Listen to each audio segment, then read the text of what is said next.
We are back in Psalm 1, and today we're going to pick up with the first half of verse 3. In verse 2, we saw what the righteous person is not like from a negative perspective, and now we're going to begin to take a look at what the righteous person is like more from a positive angle. Kai estai hos ta zulon, ta pephutumenon, para tas diexadus, ton hudaton. We'll start with this first verb here, estai. This is a simple future from me. And this is not saying that this righteous person, like tomorrow or next week, will be like this. This is more like a general characteristic, a gnomic future or something like that. And the righteous person will be as or like something, and it's the zulon here. Zulon is the word for tree. Notice it's neuter. And we're going to find out more about this tree with this participle in the next bit here. And notice it follows the article. This is from phutuo, which means to plant. And given that it follows the article, and you have an article here, this is going to be an attributive position. It's going to tell us more about this tree. You'll see that the phi has been reduplicated with the pe there. That's pretty normal. And it has a menon ending. Given the nature of things, this is going to be a nominative singular neuter. It's matching up with zulon, and it is a perfect because of the reduplication and the menon ending tacked right onto the stem there. It's a passive participle. So it's a tree that has been planted, if you will. And then we find out that it's para, followed by the accusative. So this will be something like alongside.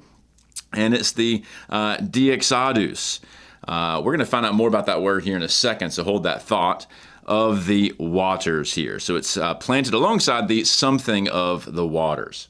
Now I'm going to get into some of the vocabulary nuances here. If you want to stop there, we can just go with the springs of waters, but let's get into some of the particularities.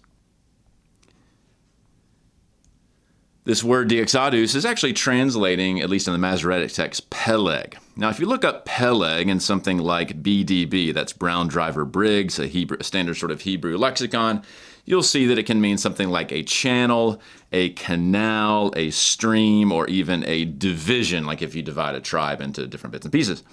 And most English translations from the Hebrew will go with stream, as you see on the screen. So it's a tree planted by streams of water. It's in the plural in Hebrew. Well, what about this Greek translation of diexadus, or diexados there? You can tell that there's a hodos here, like a way or a path. It's actually an exodus, so it's like an exit. But what about the lexicons? Let's start with L-E-H. I haven't talked about this thus far in videos. I'm going to have future videos on lexicons, but this is one of the two major Septuagint-focused lexicons. It's compiled by Lust, Einikel, and Hauspie, so it typically goes by L-E-H. And what's interesting about this lexicon is that it tends to stay pretty close to the Hebrew when it's trying to give sort of the semantic range of various words. So if you look up diexados in LEH, you'll see going out or going forth, which is closer to its standard Greek meaning. And it will also give you stream of water, most likely to get close to Peleg there in the Hebrew.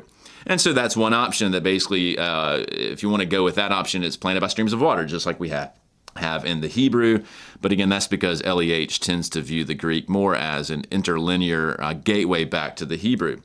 Well, what about Muriaka? We've looked at Muriaka's lexicon, the Greek-English lexicon of the Septuagint, and he offers two main options here: a place of exit, because again, it's an exodus, if you will, but he offers a spring of water as opposed to a stream of water. In other words, this is where the water exits the earth and turns into a stream or a river, and that's going to be a little bit closer to the basic sense of diexados. So in that situation, you could say it's a tree planted by springs of water as opposed to a stream of water or something like that. So you have two options on the table. It kind of depends on where you want to land in terms of how close the translator here is getting to that original Hebrew word.